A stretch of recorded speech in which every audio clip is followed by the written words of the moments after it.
இப்ப ஏற்கனவே சூரத் தேர்தலை பொறுத்த வரைக்கும் அங்க தேர்தலை சந்திக்காம பாஜக வெற்றி பெற்றிருக்கிறாங்க. இந்தூர்லயும் காங்கிரஸ் கேண்டிடேட் வாபஸ் வாங்க வச்சாங்க.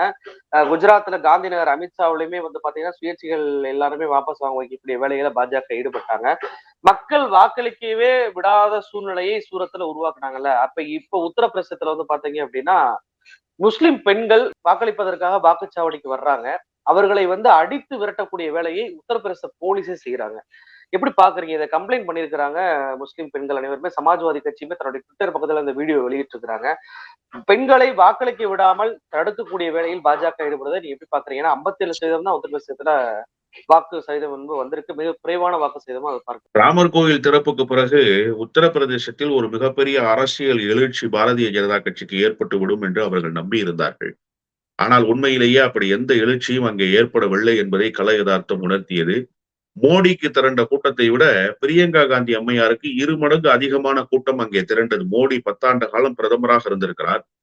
இந்தியாவினுடைய அடையாளமே மோடிதான் என்று இவர்கள் ஆராதித்துக் கொண்டிருந்தார்கள். உலக நாடுகள் எல்லாம் மோடியை கண்டு வியக்கிறது என்றெல்லாம் இவர்கள் சொல்லிக் கொண்டே வந்தார்கள். ஆனால் மோடியினுடைய பலம் என்ன என்பது உத்தரப்பிரதேசத்தில் சந்தி சிரித்து போன கதையை நாம் பார்த்தோம். பிரியங்கா காந்திக்கு தன்னெழுச்சியாக கூடிய கூட்டத்தில் 1/3 பகுதி கூட்டம் தான் மோடிக்கு திரண்டது என்பதை யதார்த்தமாக நாம் களத்தில் இருந்து பார்க்க முடிந்தது.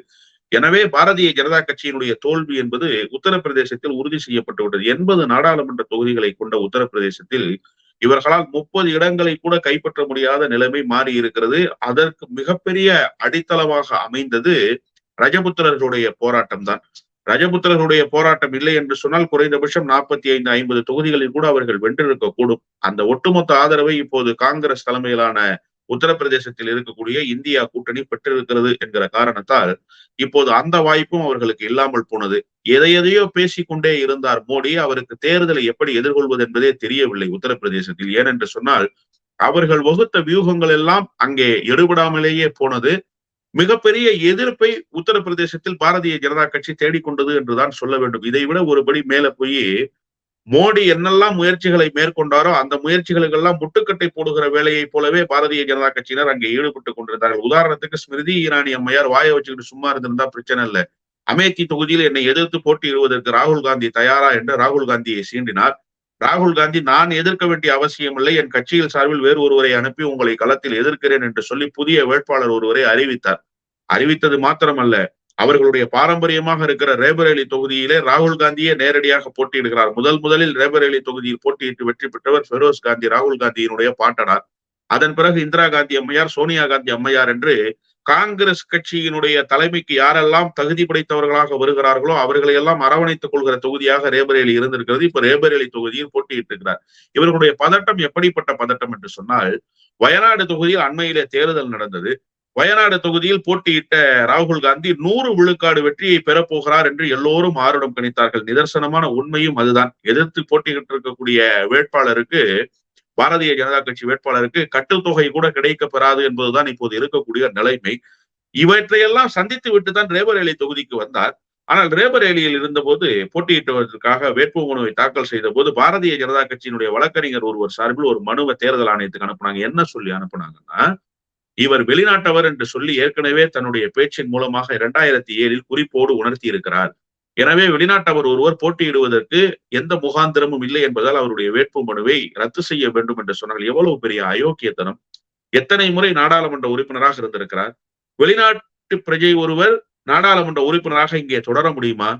தேர்தல் ஆணையம் என்ன அறிவில்லாத ஒரு அமைப்பு என்று இவர்கள் நினைத்துக் கொண்டார்களா? வயநாடு தொகுதியில எப்படி அவருடைய வேட்பு மனுவை ஏற்றுக்கொண்டார்கள்? வயநாடு தொகுதியில் எப்படி அவர் போட்டியிட்டார்? அவர் வெல்லக்கூடிய வாய்ப்பாக இருக்கிறது. இப்போது எதிர்த்து போட்டியிட்ட பாரதிய ஜனதாவுக்கு கட்டுத்தொகையே கிடைக்காது என்று இப்போது தேர்தலினுடைய பிந்தைய கருத்து கணிப்புகள் எல்லாம் சொல்லிக் கொண்டிருக்கிறது. அப்படி என்று சொன்னால் முதல் மனுவை ஏன் தேர்தல் ஆணையம் ஏற்றது? அப்போதே நீங்கள் ஏன் எதிர்க்கவில்லை? வயநாடு தொகுதியோடு ராகுல் காந்தி நிறைவு பெற்று விடுவார் என்று நீங்கள் நினைத்தீர்கள். உத்தரப்பிரதேச அரசியலில் ஒரு மிகப்பெரிய கிளர்ச்சியை அவருடைய போட்டி அறிவித்து கிளப்பி இருக்கிறது.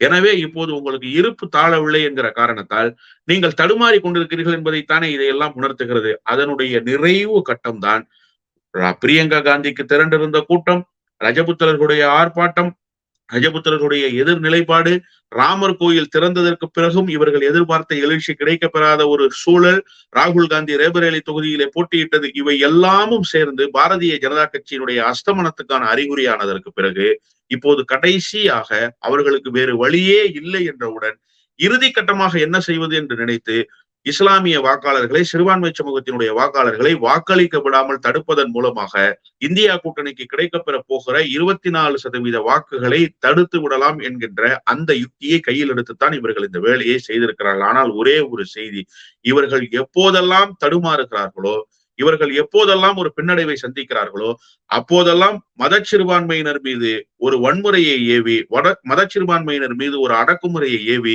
அதன் மூலமாக இவர்கள் தங்களை தக்க வைத்துக் கொள்வதற்கு முயற்சி செய்வார்கள் என்பது எப்போதும் தெரிந்த செய்திதான். எல்லா கட்டத்திலும் அதைத்தான் செய்திருக்கிறார்கள். இந்த முறையும் அதையேத்தான் அவர்கள் உத்தரப்பிரதேசத்திலும் செய்திருக்கிறார்கள். சார், இந்தியா என்பது 100 கோடிக்கும் அதிகமான வாக்காளர்களை கொண்டிருக்கக்கூடிய மிகப்பெரிய ஜனநாயக நாடு. இந்த ஊர்ல மட்டும்தான் எலெக்ஷனுக்கு பேரு ஜனநாயக திருவிழா. வேறு எந்த ஊர்லயும் அப்படி ஒரு பேர் வைத்ததாக வரலாறே கிடையாது. ஜெர்மனி போன்ற நாடுகள், அமெரிக்கா போன்ற நாடுகள், இன்னும் சூரியனே அஸ்தமிக்காத பிரிட்டிஷ் சாம்ராஜ்யங்கள் எல்லாம் இப்போதும் டெமோக்ராட்டிக் கண்ட்ரி என்றுதான் சொல்லுகிறார்கள். Democracy of Indian national democracy என்று சொன்னால் அது இந்தியாவினுடைய டெமோக்ரஸி என்பதுதான் எல்லோருக்கும் அடையாளப்படுத்தப்படுகிற செய்தி. உலகம் முழுமைக்கும் இருக்கிற நாடுகள் கூட இந்தியாவினுடைய தேர்தல் அமைப்பை பார்த்து, இந்தியாவினுடைய வாக்களிக்கும் முறையை பார்த்துத்தான் வியந்து போகிறார்கள் என்று நாம் பெருமை பேசுகிறோம். ஆனால் அப்படிப்பட்ட இந்தியாவிலேயே வாக்களிப்பதற்கான உரிமையே மறுக்கப்படுகிறது என்கின்ற ஒரு வரலாறு எவ்வளவு பெரிய கரும்புள்ளியாக இந்தியாவுக்கு அமையும். கொஞ்சமாவது இது குறித்தெல்லாம் சிந்தித்திருக்கிறார்களா பாரதிய ஜனதா கட்சியினர்?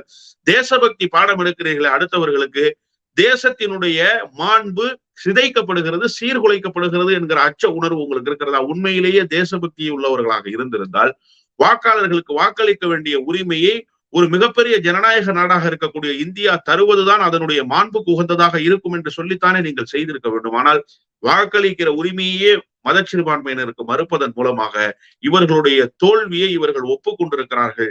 இப்படியெல்லாம் தடுத்து நிறுத்துவதன் மூலமாக எதிர் தரப்புக்கு கிடைக்க வேண்டிய, இந்தியா கூட்டணிக்கு கிடைக்க வேண்டிய வாக்குகளை இவர்கள் தடுத்திருக்கிறார்கள் என்றுதான் புரிந்து கொள்ள வேண்டியிருக்கிறது. ஆனால் இவர்கள் எந்த முயற்சியில் ஈடுபட்டாலும் அவையெல்லாம் இனி பலனளிக்க முடியாத நிலைக்கு பாரதிய ஜனதா கட்சியினுடைய நிலைமை சென்று விட்டது. அது பரிதாபத்திற்குரிய நிலைமையாக தேர்தலுக்கு பிறகு இருக்க போகிறது என்பதுதான் நிதர்சனமான உண்மை.